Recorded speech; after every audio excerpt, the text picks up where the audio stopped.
नमस्कार प्यारे साथियों, आप सबका स्वागत है एक बार फिर से इस YouTube प्लेटफॉर्म पे। तो आज मैं आपको बताऊंगा कि परसेंटेज में कैलकुलेशन कैसे करते हैं, कैसे हम विद इन सेकंड में किसी भी वैल्यू का परसेंटेज निकाल सकते हैं। तो एक सिंपल सी वैल्यू लिए मैंने यहाँ पे ले रखा है आपको 200। जैसे कि आपसे बोला है कि मुझे 200 का परसेंटेज निकाल के बताना, आपसे पूछा किसी ने इसका 50% बता दो। 50% तो आप डायरेक्ट कैलकुलेशन कर लोगे कि इसका हाफ हो जाएगा, कितना 100 हो जाएगा। इसका 50% कितना हो जाएगा 100। आप कोई पूछेगा नहीं भैया आप तो हमें इसका 35% निकाल के बताओ, तो आप इसका 35% कैसे विद इन सेकंडों में कैसे निकाल सकते हैं। ऐसे इसका 35 हो जाएगा 70।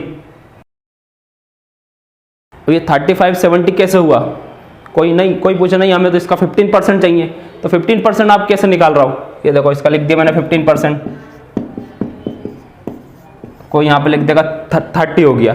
तो इसी वैल्यू का 15% कितने आ गया 30 आया। तो ये कैसे हो रहा है फटाफट कैलकुलेशन। ये नहीं है कि ये 200 है तो इस पर कैलकुलेट कर सकते, कोई सी भी वैल्यू आप इस तरीके से कैलकुलेट कर सकते हो। बस आपको अपने माइंड में 3 वैल्यू याद रखना था। वो 3 वैल्यू क्या है मैं बताता हूँ। ये लिखा मैंने 200। आप सब मैथ पढ़ रहा है, आपको पता है कि दुनिया में कोई सी भी चीज़ अपने आप में वो कंप्लीट होती है। जो भी चीज़ कंप्लीट होती है तो वो चीज़ क्या कहलाती है 100%। ऐसे ये वैल्यू आपको दे रखा 200, ना कि यहाँ पे 250 लिखा ना 400। आपको जो दिख रहा वैल्यू वही है। ये वैल्यू आपको 200 दिख रहा तो ये अपने आप में 100% हो गई। जब परसेंटेज में बात करेंगे तो इस वैल्यू को आप परसेंटेज में बोलोगे तो क्या हो गया ये 100%। ठीक है। इसके बाद आपको 10% निकालना है इसका। यहाँ पे 10%, आपसे बोला इसका 10% कितना होगा, कुछ भी नहीं होता। ये वैल्यू जो लिखी है यहाँ पे जितने भी नंबर, कभी यहाँ पे 7 लिखा होता है, यहाँ पे लिखा था 2 4, यहाँ 8 लिखा हो तो मैं इस नंबर के बाद वाले नंबर में क्या लगा देता है डेसिमल लगा देता है। यानी कोई सा भी नंबर लिखा हो, यहाँ पे 6 लिखा होता तो 6 के बाद डेसिमल लगता। अभी 0 लगा है तो 0 के बाद डेसिमल लगा देंगे। और ये सब आपको पता है, मैथ पढ़ रहा हो तो पॉइंट के बाद जो 0 आता है उसका कोई मतलब नहीं होता। तो आप इसको 20 लिख दो या 20.0, दोनों वैल्यू सेम है। तो बस ये याद रखना है कि जब यहाँ से एक 0 कम होता तो एक 0 के बाद डेसिमल लगाना, यानी एक नंबर के बाद 0 लगाना। कभी यहाँ 9 होता तो 9 के बाद डेसिमल लगता। तो मैं यहाँ लिखूंगा 2.0। अब ऐसे ही आपसे बोले नहीं मतलब 1% निकाल के बताओ। 1% कैसे निकालोगे, यहाँ से देखो कितने 0 कम होगा, शुरू से यहाँ तक आते आते 2 0 कम होगा। तो वही चीज़ आपको यहाँ पे करना है। तो यहाँ पे क्या 2 डिजिट के बाद डेसिमल लगाना है। तो 2 डिजिट के बाद डेसिमल, इसको छोड़ा इस पे लगाओ 0, ये होगा 2.00। इस तरीके से यहाँ भी कोई नंबर नहीं है तो इसको अपन 2 ही कंसिडर करेंगे। कभी यहाँ पे बाई चांस एक दूसरा एग्जांपल लेता हूँ जो पूरा नंबर के फॉर्म में मैंने लिख दिया 5 6। अब कोई बोला आपसे 5 6 2 का परसेंटेज निकाल के बताओ, इसको कैसे परसेंटेज निकालोगे। तो अभी थोड़ी देर पहले बताया कि हर वैल्यू अपने आप में क्या कहलाता है 100% कहलाता है। तो ये वैल्यू हो गई 100%।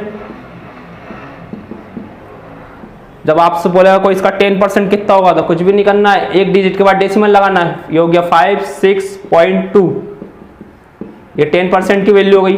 कोई आपसे पूछे नहीं हमें तो 1% बताओ, 1% क्या है, 1% होगा 5.62। क्या करा है डेसिमल को ही तो शिफ्ट करा मैंने इधर से। जब यहाँ से एक 0 कम हुआ, यहाँ पे 10 हुआ तो एक डेसिमल लग गया।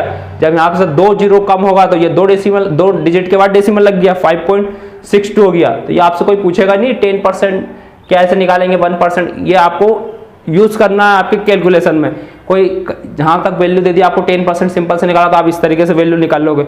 आपसे कोई पूछेगा नहीं हमें 20% बोलो तो आप 10% निकाल लो और इस वैल्यू का डबल कर दो। डबल जैसे ही करोगे तो आप इसका डबल कितना होगा 112.4 हो जाएगा। कोई बोले नहीं हमें तो 13% चाहिए, 13% निकालने के लिए क्या करोगे आप, तो 10% तो यही लिख दोगे। अब ये 1% है तो इसका 3 टाइम्स कर दोगे, फटाफट वैल्यू कैलकुलेट हो जाएगी। इसका 3 टाइम्स जैसे ही करोगे तो इसमें 3 का इंटू कर दोगे, ये कितना आएगा 6 8 1 16 16.8।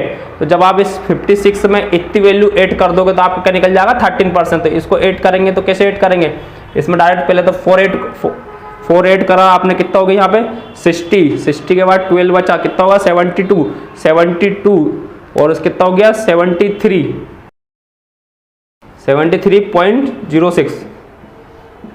ये इस वैल्यू का क्या है, इस वैल्यू का ये 13% है। 13% इजिकल टू 73.06।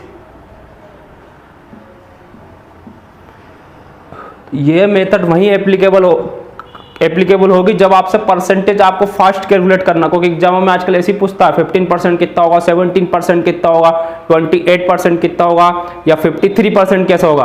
तो बस आपको कुछ भी नहीं करना, सिंपल सी तरीके से 100%, 10% और 1% की वैल्यू निकालना है। कभी आपसे 25 पूछता तो क्या करोगे आप, यहीं पे 25 बोलता तो इसका डायरेक्ट तो 154 कर सकते थे, या इसको सिंपल से करेंगे, इसका डबल करोगे तो आप कितना होगा 40। तो आप इस 2 से कितने पे पहुंच गए, 20% पे पहुंच गया। 20% की वैल्यू कितनी हो गई 40, जब इसमें 2 का इंटू करोगे। अब क्या पता ना 25 यानी 5% फिर चाहिए मुझे। जब 10 इसमें 2 से डिवाइड कर दो, इसको इस पे ही करना जो भी कैलकुलेशन करना था, इसको हाफ करेंगे तो कितना हो जाएगा 5, तो ये भी हाफ होगा, ये कितना हो जाएगा फिर 10 हो जाएगा। तो 40 में 10 ऐड कर दो, कितना हो जाएगा 50। तो इसकी 25 की वैल्यू कितनी हो जाएगी 50। इस तरीके से हम इसकी वैल्यू कैलकुलेट कर सकते हैं। तो बस अब इसके बाद आपको अपना माइंड यूज करना है कि मैं इनको कैसे कैलकुलेट कर सकता हूँ। मुझे 17 बनाना, तो मैं 17 की वैल्यू कैसे निकाल सकता हूँ। सिंपल सी बात है, 17 बनाने के लिए आप इसको कैसे करोगे, इस 10% का डबल कर दोगे, 20% पे पहुंच जाओगे आप 20%। अब 3 तो वापस आना बैक, तो इस 1% का 3% निकाल लो। देखो सिंपल सी बात है, 20% मैंने निकाला, कैलकुलेट कितना हो गया 40 हो गया। अब 1% की वैल्यू 2 है, इसका 3 टाइम करूंगा कितना होगा 6, और यहाँ पे कितना आ रहा था मेरा 40 में से -6 करूंगा 34%। तो इसी चीज की 17% की वैल्यू कितनी आ गई 34। ऐसा नहीं है कि ये सिंपल सा डाटा है तो आप इसे फटाफट कैलकुलेट कर सकते हो, कितना भी बड़ा डाटा हो, ऐसा 562। तो इस तरीके से आप इस पे भी 18% की वैल्यू निकाल सकते हो, 12% की वैल्यू 27, 28। कुछ भी नहीं है, आपको इस सिनेरियो को रीअरेंजमेंट करना आना चाहिए, कहाँ मुझे किस तरीके से प्लस करना है, कहाँ किस पे माइनस करना है।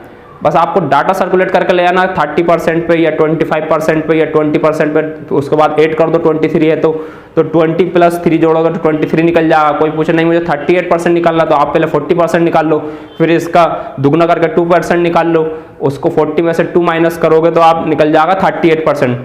इसी तरीके से हम परसेंटेज की वैल्यू को सोल्व कर सकते हैं। कुछ भी नहीं करना, बस आपको इस चीज को याद करना है अच्छे से कि हाँ ये नंबर तो सबको पता है कि ऑटोमेटिक नंबर 100% होता है। 10% निकालने के लिए आप फर्स्ट क्लास से पढ़ते हैं, फर्स्ट नहीं 4th क्लास से पढ़ते आ रहा है कि डेसिमल का यूज कैसे किया जाता है। ये डेसिमल होगा, ये डेसिमल होगा। अभी प्रेजेंट सिनेरियो में तो फर्स्ट सेकंड में ही आने लग गया ये डेसिमल। इस तरीके से हम 100%, 10% और 1% की वैल्यू निकाल लेंगे। बस उसके बाद आप किसी भी तरीके से इसको रीअरेंजमेंट करके निकाल सकते हैं। आप इसका यूज़ अपने सवालों में करके देखिए, आपको इसका बहुत बेनिफिट मिलेगा। इसी तरीके से आप अपनी कैलकुलेशन को स्ट्रॉन्ग करिए जिससे आप अपने सवाल को इजी तरीके से कर सकें। और ये जो चीज़ है आपको percentage, profit loss, CI, SI, time and distance, even mensuration, 3D के सब जगह इस चीज़ का बहुत यूज़ होता है। इसी तरीके से आप अपने सवाल अच्छे से कर सकते हो। धन्यवाद।